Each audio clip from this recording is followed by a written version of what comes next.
Hey guys, and welcome back to another video. I really hope you liked the last one where we were towing with the Defender. As I said in that video, I was quite concerned about the engine because I still got diesel in the oil. So since then, I think that's about a week or two ago, I haven't driven this at all. I've parked it inside of the garage and done a bunch of jobs to it. And I've filmed some and some I haven't, so I can't remember what I filmed and what I haven't. So you'll see it in this video. But now I will show you around the car and I'll show you what I've done in the meantime. And I'm also going to do the injector seals again. So we're taking apart the engine again to take the injectors out, and I've prepared this little sheet 1, 2, 3, 4, 5, and we are going to do the job all again. Thing is, with Brexit and what's it called, coronavirus, I've ordered parts from the UK. They decided to cancel all European orders before New Year's. I actually managed to order from Paddock Spares the 1st of January. There was a glitch in their system, so I was able to make an order. But now they're telling me that the couriers aren't taking any of their shipments because of the new declaration, like the tolls and customs fees and stuff. So we'll see. I don't actually know when I'm getting any parts, so that's why the engine is still together, because I had ordered the parts but I don't know when I'm getting them. So I've been doing a lot of other stuff that I had at home, but I've actually ordered some seals and washers from a Swedish supplier, and I think they are going to come here this afternoon, so that's why we're doing this now. But I'll just show you around and show you what I've done in the meantime. So the most obvious things would be probably that I've put on the mud flaps, and I've actually stuck them out of the body quite a bit. And that's because I'm running these 45mm spacers and the wheels stick out quite a bit, so that's the advantage of installing things yourself, is that you can put them wherever you want. Yeah.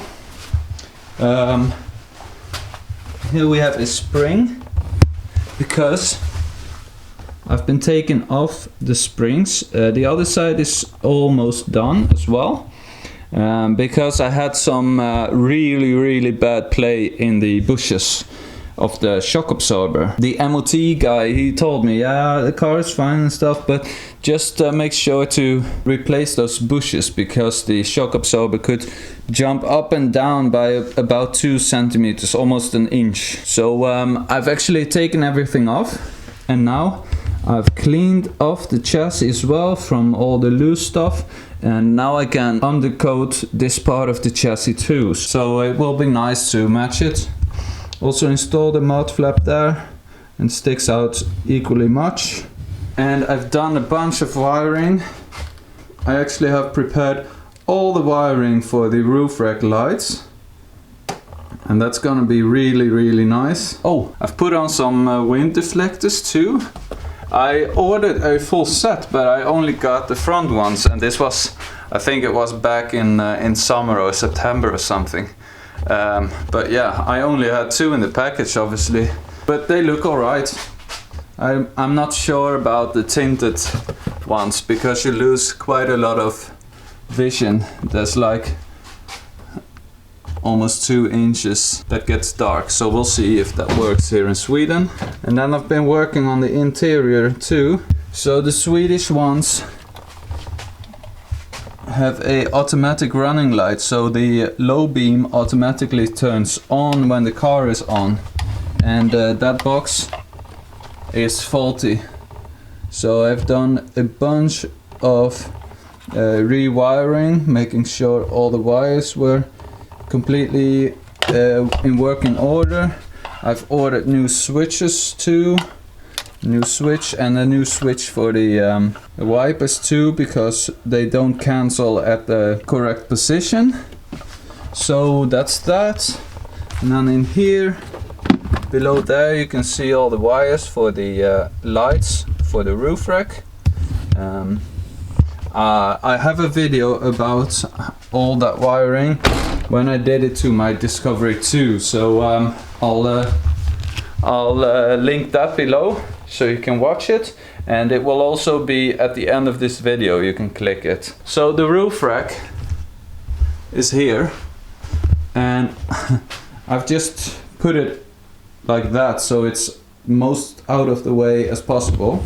But on the roof rack I've done a lot of wiring too, and I've put all the wiring on the underside and then just stuck it on with some silicone basically.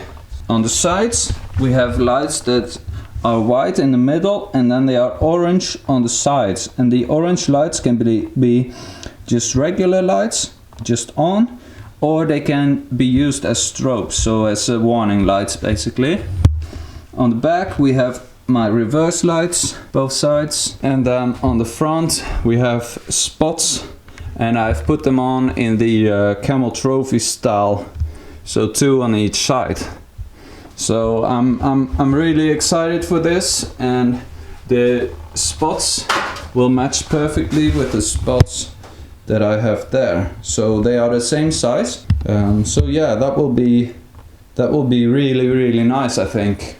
Seeing 1, 2, 3, 4, 5, 6, 7, 8 7-inch round halogen lights. So that's some of the stuff I've been doing while waiting for parts, and now it is actually time to take the engine apart again, and really hope that the seals will come here today. Then I can put it all back together, put new oil in, and see if it actually works. But really there is no hurry, because I've ordered new shocks. When I removed the shocks, I had to damage the threads on them, so they are not reusable. And the turret itself, I've sanded it down and painted it, so it will all look really good when it's done. That's the progress so far. Now watch me do the same thing as I did a few videos ago.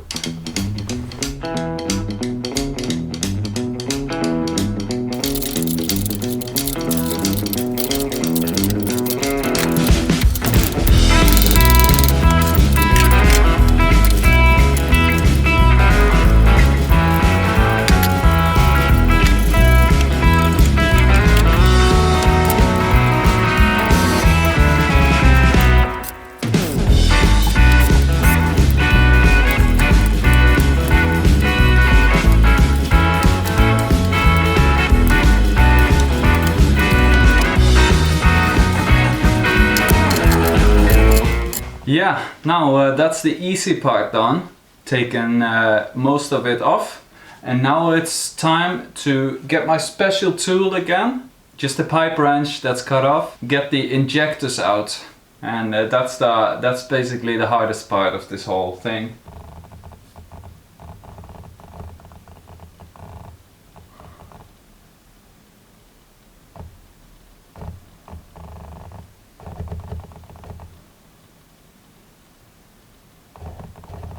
Now this is it. I've just taken a pipe wrench and cut it off, and I've also ground it off a bit so it is thin enough to reach under the injectors. So yeah, let's take those out now.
Now look what just came in the mail.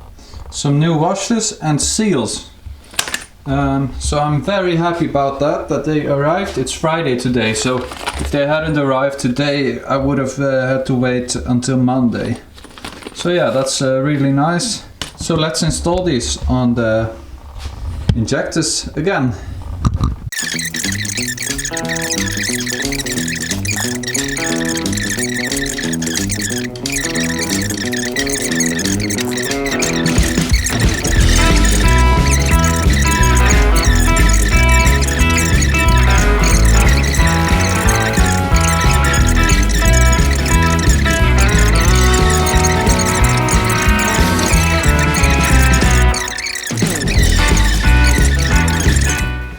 Okay, now all the injector seals have been replaced, and I've also cleaned off the tips for the washers to go on again, and now I'm ready to install them back into the car. Let's get on with that.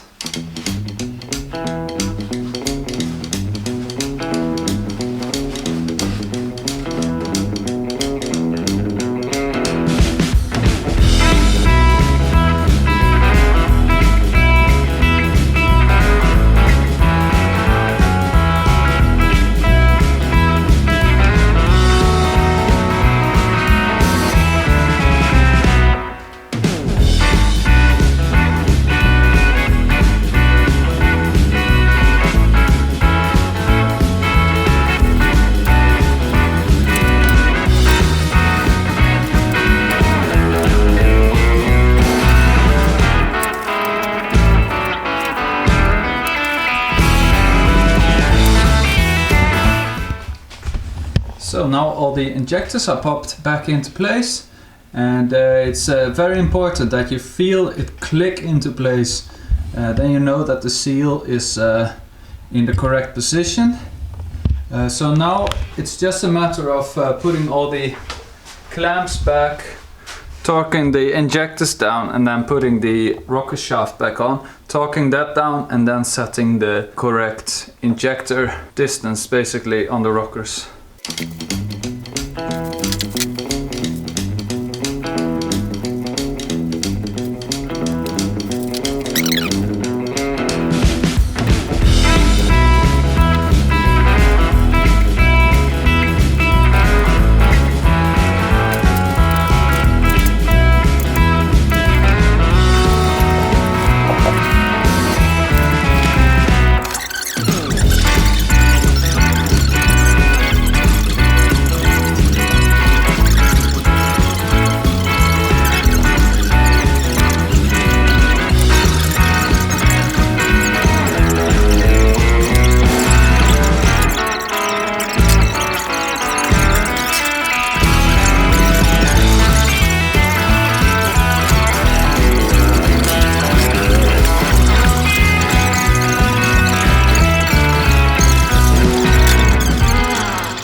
So that's that job done. Replace the seals and washers on the injectors, and then put everything back together to the point where I was before I started this, because I am going to take off the shock turrets now on the left side, and for that I actually had to remove some intake pipes and boost pipes. Yeah, let's get on with that. Okay, so I've already taken off all the spring, the shock absorber and the shock turret on the right side of the car. And now I've also loosened the lower bolt of the shock, and then the whole axle just dropped down. And I've also taken off all the small bolts for the shock absorber turret ring. So that's loose, so now all we'll have to do is get this plastic out of the way that's behind there, and then lift the whole turret out of the car. And there we go. That's the shock and shock turret removed. I'm reusing the shock turrets because they are still in good condition, and there's really no point in upgrading to heavy duty or anything. I'm just going to remove the shock from the turret, then we can clean it, see if it needs any painting, and then we'll wait for the new shocks to arrive and install those. When the whole axle dropped, it was very easy to also take the spring out when the shock absorber is out. So, and these are very old, probably original, and they don't look that good. They ride pretty well. And I would like to install a lift kit to the 110, but then I will never ever get it out of the garage if I install it here inside. I'm just going to wait with the springs until we move to our house, because it has a bigger garage and also bigger garage doors, the opening is taller. So I can probably get away with a lift kit in the new house. And if not, then we'll just make the door openings bigger so we can fit a lifted Defender.